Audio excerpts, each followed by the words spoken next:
Welcome back, everybody. It's tier list day. We are doing American stand up comedians tier list. Now, I suck with names. That's something that's prominent on this channel. So, A, if I butcher the names, I'm sorry. And B, if I don't remember their name but remember their comedy, it's just how my brain works. Blame it on my dyslexia or something. I don't know. Who cares? So, we have the tier list set up as top tier, great, good, meh, shit, hack, and then I added never seen. Because there is some on here that I haven't seen. And yeah, this is going to be a tough one because there is a lot of comedians here, as you can see. And I don't quite know. I feel like I'm going to have to be doing a lot of adjusting. Don't get offended if I don't like your comedian. Some comedians make comedy for different types of people, and it may just not hit my funny bone. So we're starting off with a decent one. Patton Oswalt. Pat, I I'm not I'm not running to get tickets for him if he's coming to town, but I would definitely go see him. I think he's funny.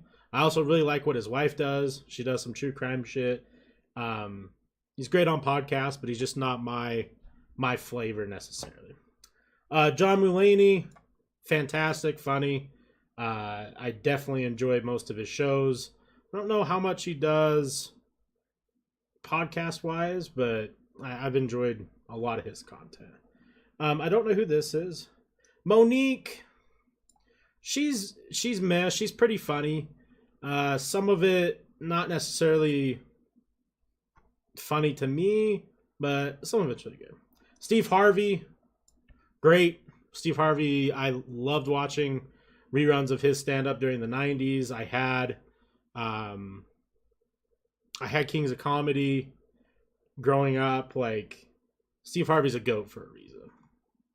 Same with Bernie Mac. They're R.I.P. It's sad that he passed away because I'd love to see what he'd be doing today. Richard Pryor.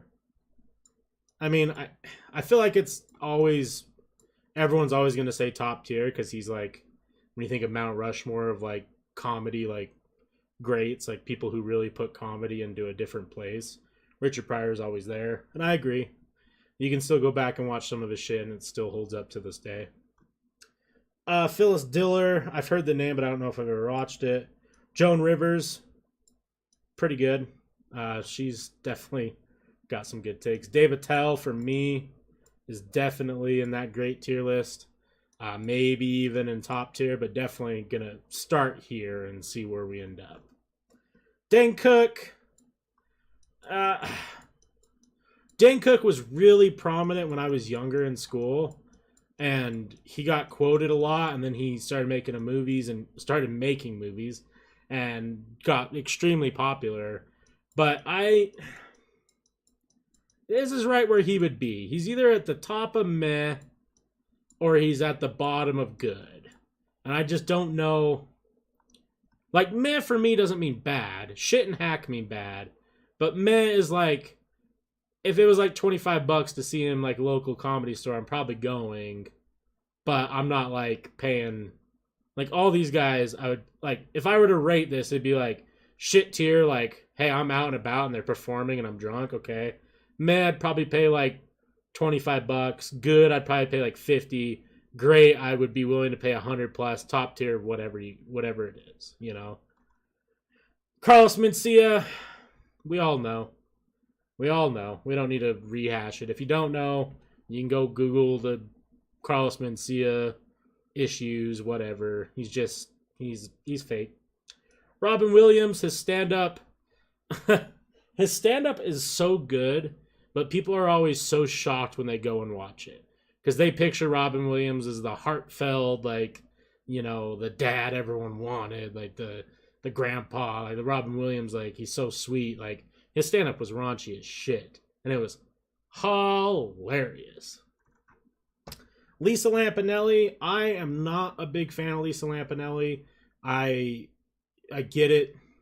Like, she makes comedy for women, and that's, that I get it, but I just don't.